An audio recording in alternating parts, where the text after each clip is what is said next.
કડીના એક સાર્વજનિક કાર્યક્રમમાં ગુજરાતના પૂર્વ નાયબ મુખ્યપ્રધાન નીતિન પટેલનું નિવેદન સામે આવ્યું છે। તેમણે વર્તમાન કાર્યકરોને શિખામણ આપવાની સાથે સાથે પોતાના લાલચુ કાર્યકરોને આકરી ટકોર પણ કરી નાખી છે। આ સાથે જ તેમણે કહ્યું છે કે કારમાં ભાજપનો ખેસ લહેરાવાથી કે ગળામાં ભાજપનો ખેસ ધારણ કરવાથી નેતા નથી બની જવાતું।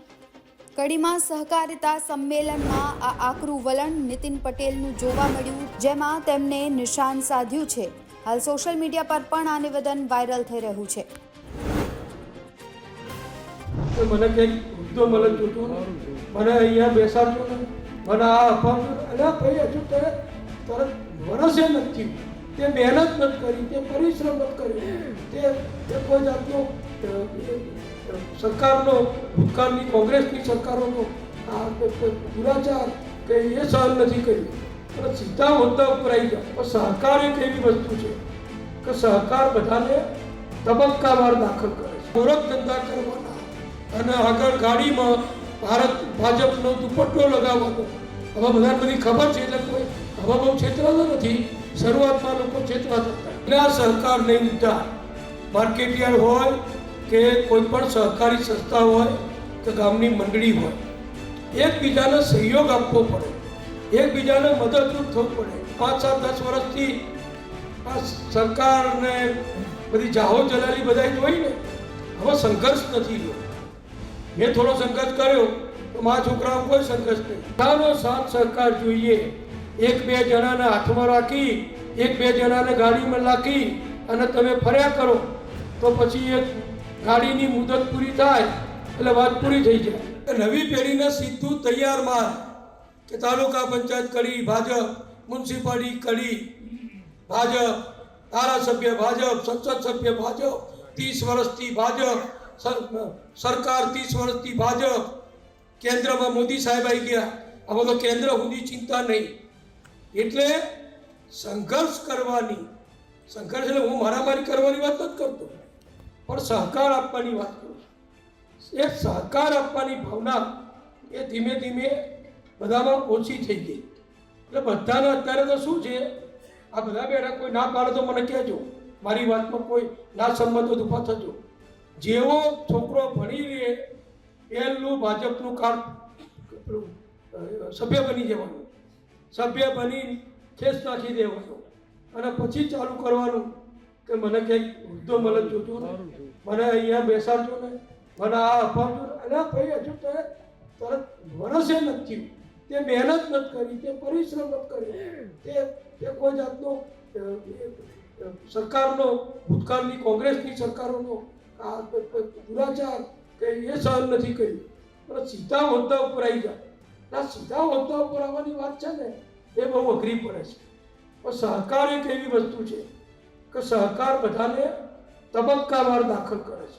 પહેલાં તમે ગ્રામ પંચાયતની મંડળીમાં સભ્ય બનો, બેંક ડિસ્ટ્રિક્ટ બેંકમાંથી લોન લઈ આવો, લોન લઈને ખેડૂતોનો સારી રીતે ધીરો વર્ષ પૂરું થાય એટલે સારી રીતે એની વસૂલાત કરો। સારી વસૂલાત કરી હોય તો બેંકમાં તરત પૈસા જમા કરાવી દો તો તરત વિનોદભાઈ કહે કે ભાઈ આ ગામમાં નવા વર્ષની લોન મંજૂર કરો। પહેલાં 2 કરોડ આપ્યા હતા, હવે 2.5 કરોડ આપો, 2.5 કરોડ આપ્યા હતા તો 3 કરોડ આપો। બીજું આપણે મોદી સાહેબની સરકારે 0% વ્યાજ કર્યું છે। રૂપિયાનું વ્યાજ ખેતી માટે સહકારી મંડળીના માધ્યમથી લીધું હોય 1 રૂપિયાનું વ્યાજ છેલ્લા 10 વર્ષથી ભરવું પડતું નથી। બધું વ્યાજ આપણી ગુજરાતની ભાજપ સરકાર અને કેન્દ્રની ભાજપ સરકાર ભોગવે છે। કેટલું આ વખતે વિનોદભાઈએ 2100 કરોડ રૂપિયા મહેસાણા જિલ્લાના ખેડૂતોને ધિરાણ આપ્યું છે। 2100 કરોડ। હવે એનું વ્યાજ શું તો વ્યાજ 0%, રૂપિયો નહીં આપવાનો પણ તમારા વતી સરકાર આપો। એટલે આ એ બધું સગવડવાળું થયું। પહેલાં તો આ વ્યવસ્થા નથી એટલે સહકારી મંડળીનો મંત્રી થાકી જાય કે પૈસા ભરો નીતર ઉપર જાય તો મળે નહીં। હવે તો આપણું ઘરનું થઈ ગયું, ફોન ઉપર આપણી લોનો મંજૂર થઈ જાય। આપણે યુરિયા ખાતર હું જોઉં છું, છાપાઓમાં વાંચું છું, ટીવીમાં જોઉં છું, ઘણા તાલુકામાં ઘણા જિલ્લામાં યુરિયા ખાતર ખેડૂતોને આ સિઝનમાં મળવાની તકલીફ પડે છે।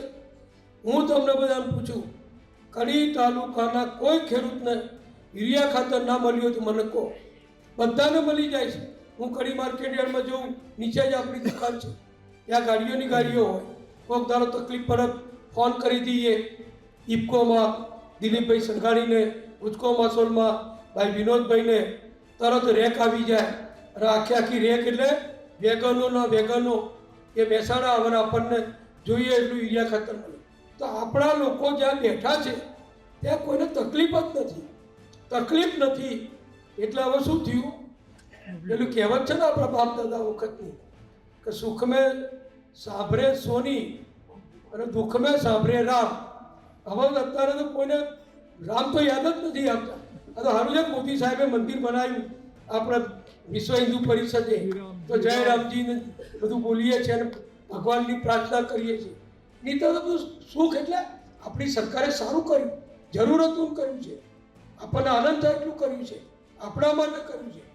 પણ સામે આપવાની ભાવના, કરી બતાવવાની ભાવના, ફરજ બજાવવાની ભાવના એ કડી તાલુકા જેવા વિસ્તારોમાં વધારે થાય છે, બીજા વિસ્તારોમાં ઓછી થાય છે. ધંધા ગોરખ ધંધા કરવાના અને આગળ ગાડીમાં ભાજપનો દુપટ્ટો લગાવવાનો.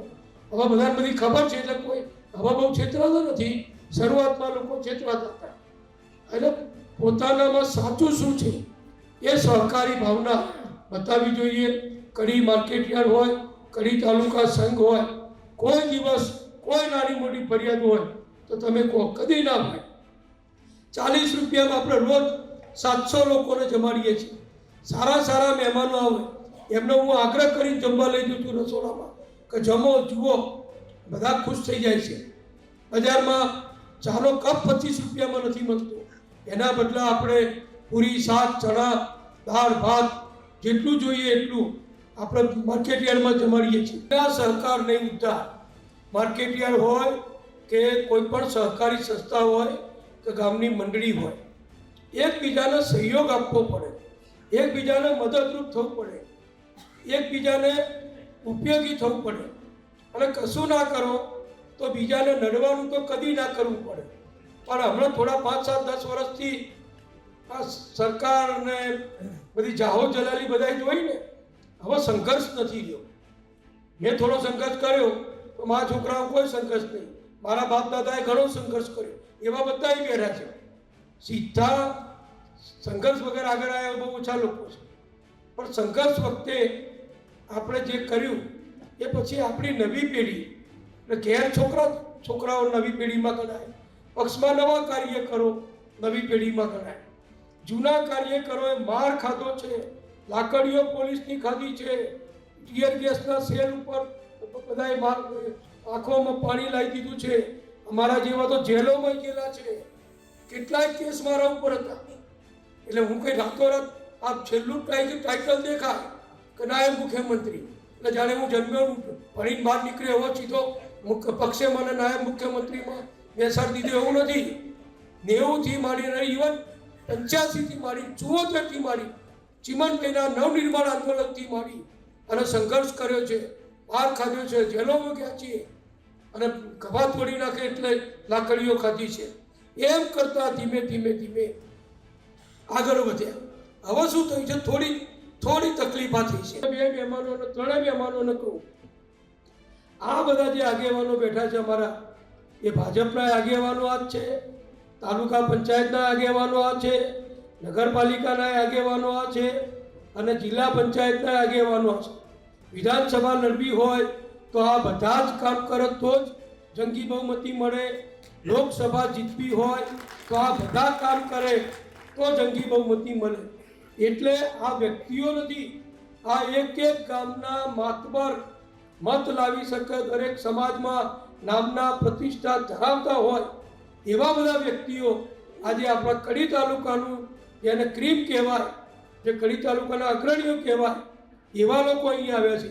ખાલી ઘણી જગ્યાએ અમે જઈએ ફંક્શનમાં, અમારી નજર મારી તો બધા પડતી હોય, ક્યાંકથી લાઈન પ્રાથમિક શાળાના છોકરાઓ બેસાડીએ, ક્યાંકથી લાઈન તલાટીઓને કહે કે ભાઈ 25 જણા લેતા આવજો અને ખાલી ભીડ બતાવવાનો પ્રયત્ન કરે. એવું આ માનવું કોઈ નથી. આ બધા એક જણ 500 વોટનો પોતાની જ્ઞાતિનો, પોતાના સમાજનો, પોતાના ગામના નેતા છે.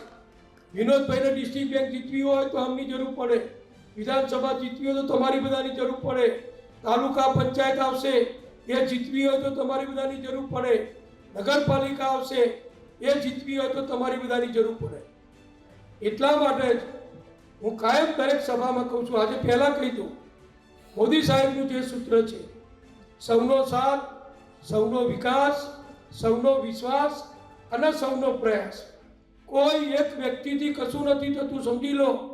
મોટા ભલા ગમે એવા હોય, ટેમ્પરરી સારું લાગે, પણ વધારે લાંબો સમય તમારે રાજકારણ ચલાવવું હોય, સંસ્થાઓ ચલાવવી હોય, તમારે પ્રગતિ કરવી હોય તો બધાનો સાથ સહકાર જોઈએ. એક બે જણાને હાથમાં રાખી, એક બે જણાને ગાડીમાં રાખી અને તમે ફર્યા કરો તો પછી એક ગાડીની મુદત પૂરી થાય એટલે વાત પૂરી થઈ જાય. આ ગોવિંદભાઈ ચેરમેન બન્યા હતા, અહીં બેઠા છે, એમની હાજરીમાં કહી દઉં, એ ચેરમેન બન્યા હતા ત્યારે મેં એમને કીધું હતું, તો ગોવિંદભાઈ ગોવિંદપુરાથી આવો માર્કેટ યાર્ડની ગાડી લઈ, તો પાટીએ ચોકડીએ તમારા ગામમાંથી કોઈ બી કડી આવવું હોય તો આપણો ઓળખીતો કાર્યકર હોય તો ગાડીમાં બેસાડી લેજો. એકલા ખાલી આગળ હાથ રાખી અને આવતા નહીં, નહીંતર 5 વર્ષ પૂરા થશે ખબર એ નહીં પડે. હું બધા આખા રાજમાં કહું છું.